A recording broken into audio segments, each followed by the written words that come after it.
அடுத்தவங்க என்ன கேட்குறாங்கன்னா அந்த பன்றி கறி சம்மந்தமாக கேட்குறாங்க. அதாவது இது வந்து பல வருடங்களுக்கு முன்னாடி உள்ள ஒரு சம்பவம் இது. அந்த அல்ஜன்னத் பத்திரிகையில் நம்ம ஆசிரியராக இருந்த காலகட்டத்தில் திருக்குரான் விளக்கம்னு ஒரு தொடர் கட்டுரை வந்து நம்ம எழுதணும். ஒவ்வொரு குறிப்பிட்ட வசனத்தை எடுத்துக்கொண்டு அந்த வசனத்தை ஆய்வு செய்து நவீன காலத்து விஞ்ஞான கண்டுபிடிப்புகளோடு பொருந்தக்கூடிய வசனங்கள் இருக்கும் இல்லையா, அந்த மாதிரி வசனங்களை எடுத்துக்கொண்டு என்ன செய்வோம், ஒரு தொடர் மாதிரி நம்ம எழுதுவோம்.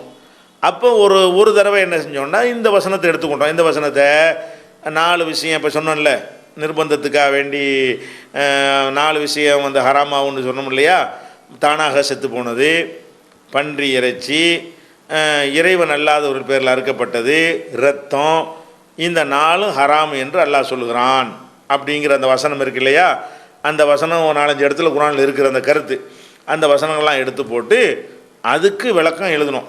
அதுக்கு விளக்கம் அதில் என்ன விளக்கம் எழுதணும்னா நிறைய விஷயம் எழுதணும். அதில் குறிப்பாக எழுதணும் என்னென்னு கேட்டால், அந்த ஹராமாக்கின பொருளை சொல்லும் பொழுது லஹ்முல் ஹின்சீர், பன்றியின் இறைச்சி ஹராம் என்ற வார்த்தையை எல்லாம் பயன்படுத்தி இருக்கிறான்.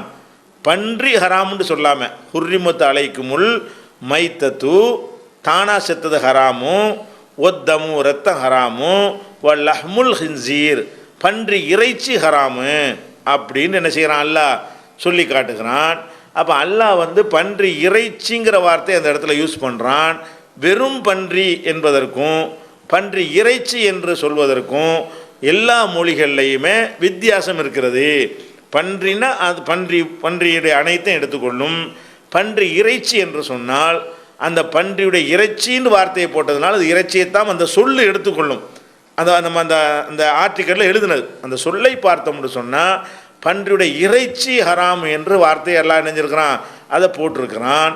அந்த வார்த்தையை பொறுத்த வரைக்கும் அது பன்றி இறைச்சியைத்தான் குறிக்கும். பன்றி இறைச்சின்னு போட்டதுனால என்ன செய்யும், பன்றி இறைச்சியைத்தான் குறிக்கும் என்று அந்த வார்த்தையை வைத்து குறிக்கும்னு சொல்லிட்டு நம்ம அதை தொடர்ந்து என்ன செஞ்சோம்னு கேட்டால், இப்போ சமீபத்தில் அந்த நேரத்தில் தினமணி கதிர்ந்து ஒரு தினமணி பேப்பர்லேருந்து கதிர்ந்து ஒரு வார இணைப்பு ஒன்று வெளியிடுவாங்க.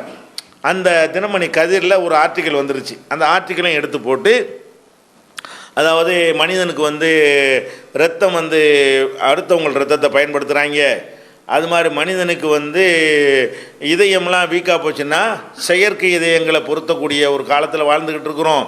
இப்போ நவீன உலகத்தில் ஆராய்ச்சி பண்ணி என்ன பண்ணுறாங்கன்னு கேட்டால், மிருகங்களுடைய இரத்தங்களை மனிதனுக்கு பொருத்த முடியுமான்னு ஆராய்ச்சி பண்ணி ஒவ்வொரு மிருகமாக சோதனை பண்ணினார்கள்.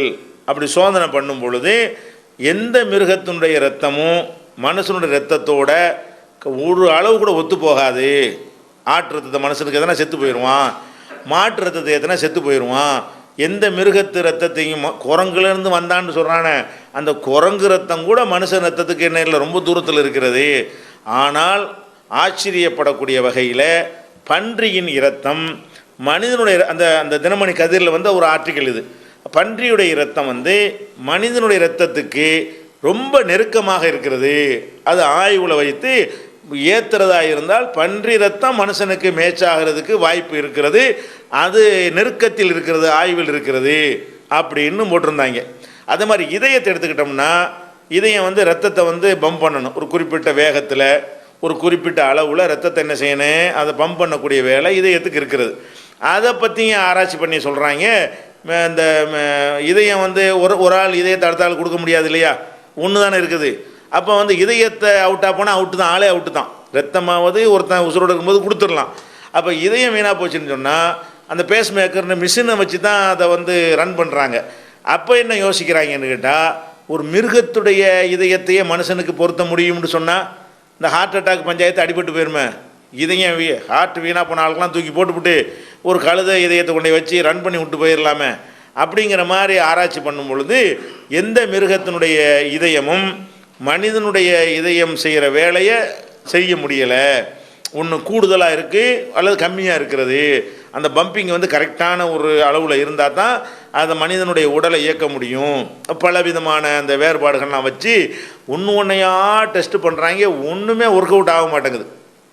கடைசியாக பார்த்தா அது பன்றியுடைய இதயத்தை வச்சு பார்க்குறாங்க, அது கரெக்டாக என்ன செய்கிறது, மனிதனுக்கு பன்றியுடைய இதயம் வந்து அப்படி நெருக்கி பொருந்துகிறது.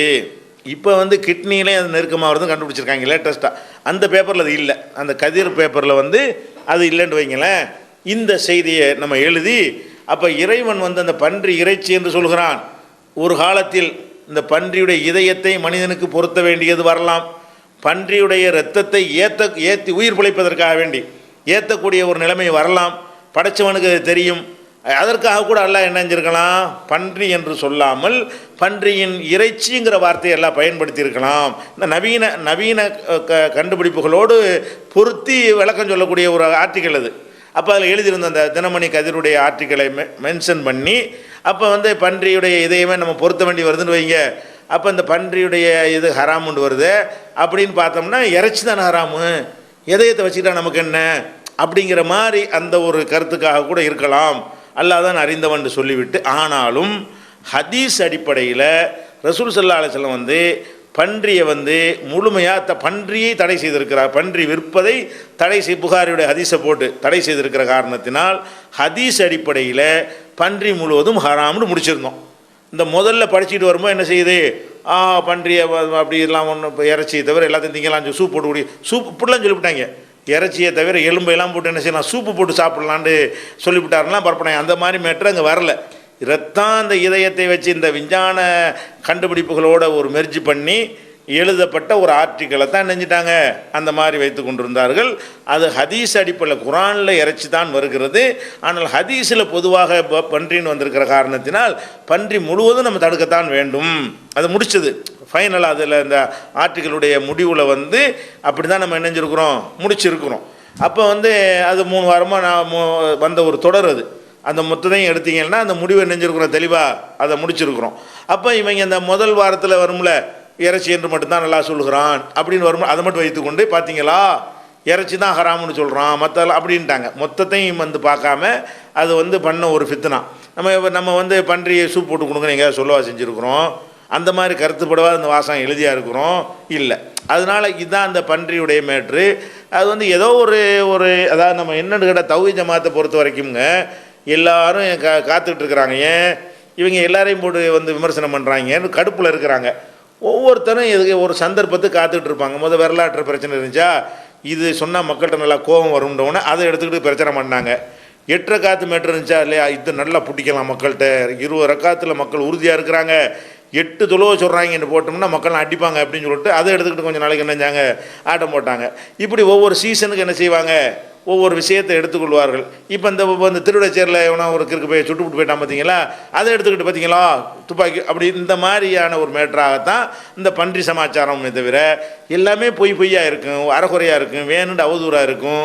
இதானே தவிர இவங்க வந்து அதை முழுசாக படிச்சும் இருக்க மாட்டாங்க, பார்த்து இருக்க மாட்டாங்க. நம்ம என்ன சொன்னோங்கிறத முழுமையாக வாசித்து என்ன செய்யணும், அது மொத்த கட்டுரையுடைய சாராம்சத்தில் அது இருக்குதான்னு வச்சு பார்க்க வேண்டும். ஹதீஸ் அடிப்படையில் அது முழுமையாக ஹராம்னு சொல்வா எழுதியிருக்கிறோம். குரானில் இது மட்டும்தான் இருக்கிறது. அந்த சொல்லுக்கு வந்து இறைச்சின்னு தான் அர்த்தம், மற்றதெல்லாம் குறிக்காது தான் அப்படின்னு சொல்லிவிட்டு முடிவாக நினைஞ்சிருக்கிறோம். ஹதீஸ் அடிப்படையில் இதெல்லாம் ஹராம்னு முடிச்சிருக்கிறோம். இதில் அந்த ஒரு பகுதியை எடுத்துக்கொண்டு இப்படி செய்கிறாங்க, அவ்வளோதான்.